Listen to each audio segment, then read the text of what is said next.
మాట్లాడు ఒకలే ఉండాలి సెక్రటరీ గారు.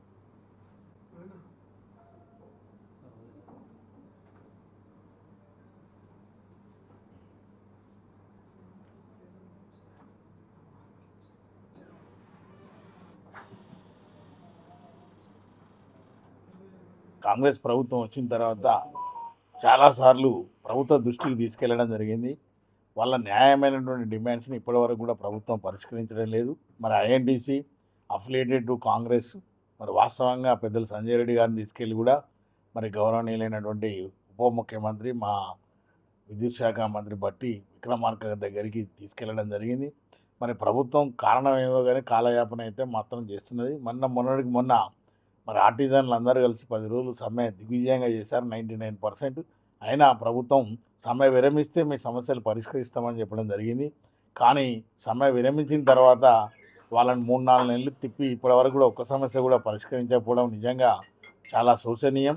మరి ప్రభుత్వానికి ఈ పద్ధతి కరెక్ట్ కాదు. ఏదైతే మాట ఇచ్చినటువంటి ప్రభుత్వం మరి నిలబెట్టుకోవాల్సినటువంటి బాధ్యత. ప్రజాస్వామ్యంగా ఒక మాట అన్నప్పుడు దాన్ని నిలబెట్టుకుంటేనే ప్రభుత్వానికి కానీ పార్టీకి కానీ గౌరవం ఉంటుంది. మరి ఇలా ఫ్రంట్ లైన్లో ఉన్నటువంటి ఐఎన్టీసీ కూడా ఎన్నోసార్లు అప్రోచ్ కావడం జరిగింది.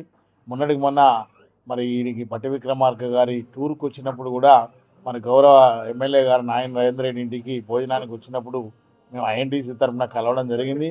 మరి తప్పకుండా సమస్యలు పరిష్కరిస్తా అని చెప్పడం జరిగింది. మరి ఇప్పటికైనా మరి తక్షణమే ఆర్టిజన్ సమస్యలే కానీ విద్యుత్ ఉద్యోగుల సమస్యలే కానీ మరి వాస్తవంగా అన్ని చాలా సమస్యలు పేరుకుపోయి ఉన్నాయి. మరి ప్రభుత్వం వచ్చి ఇప్పుడు 3 సంవత్సరాలు దాటింది. మరి ఇప్పటివరకు కూడా కార్మిక రంగంలో ఉన్నటువంటి మెయిన్ విద్యుత్ రంగం అనేది చాలా క్లిష్టమైనటువంటి రంగం.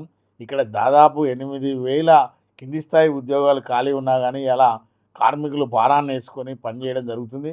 మరి ఇంతకంటే ఎక్కువ భారాన్ని మోపితే కార్మికులంతా కూడా అశాంతికి లోనే విప్లవం ఉద్యమించక తప్పదు. మరి తప్పకుండా ఎందుకంటే ఇనిషియల్ క్యాడర్ రిక్రూట్మెంట్ ఉంటేనే వినియోగదారులకు మేలైనటువంటి సర్వీస్ చేయగలుగుతాం.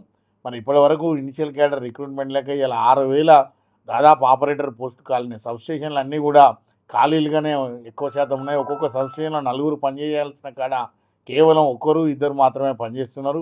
మరి విపరీతమైనటువంటి పనిభారం మానసిక ఒత్తిడి వల్ల చాలామంది హార్ట్ అటాక్స్ వచ్చి అదేవిధంగా కొంతమంది ఆత్మహత్యలు కూడా చేసుకునే పరిస్థితి వచ్చింది. ఎందుకంటే వాళ్ళకు రిలీఫ్ లేక మరి చాలా ఓవర్ బర్డెన్ అవుతున్నది. మరి ఇలాంటి సమస్యలు ఎన్నో ఉన్నాయి. అదేవిధంగా మరి వేజ్ రివిజన్ మాకు 1/4/2026 తర్వాత వేజ్ రివిజన్ ఇవ్వాల్సి ఉంది. మరి ఆ వేజ్ రివిజన్ మీద ఇప్పటివరకు ఎన్నో సందర్భాల్లో కమిటీ చేసేది. మరి ఇప్పటివరకు కమిటీని కూడా వేయకపోవడం అనేది చాలా దురదృష్టకరం. అదేవిధంగా విద్యుత్ సంస్థ లోపల ఉన్నటువంటి మరి ఉద్యోగులందరూ కూడా ప్రమోషన్స్ అన్నీ కూడా కోర్టు కేసుతో పెండింగ్ అయినాయి. మరి చాలామంది రిటైర్డ్ అవుతున్నారు కానీ వాళ్ళ ప్రమోషన్లు ఇవ్వడం లేదు. ఇచ్చిన ప్రమోషన్ కూడా ఇన్ఛార్జ్ ఇచ్చి ఫైనాన్షియల్ బెనిఫిట్ లేకుండా జరుగుతున్నది.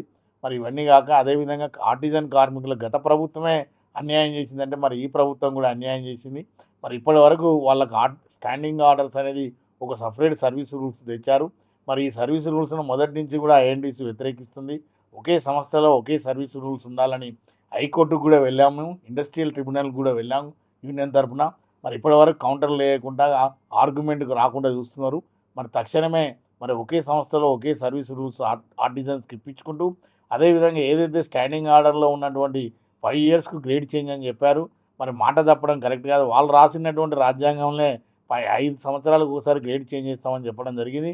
మరి ఇప్పుడు 5 సంవత్సరాలు పోయి 7.5 సంవత్సరాలు 8 సంవత్సరాలు కావస్తున్నది. మరి ఇప్పటికే తక్షణమే ఆర్టిజన్ల గ్రేడ్ చేంజ్ చేసుకుంటూ వాళ్ళకు రావాల్సినటువంటి న్యాయమైన ఏపీఎస్సీ రూల్స్ ఇచ్చి మిగతా ఉద్యోగులాగా రెగ్యులర్ ఉద్యోగులాగా వాళ్ళకి అన్ని సౌకర్యాలు కల్పి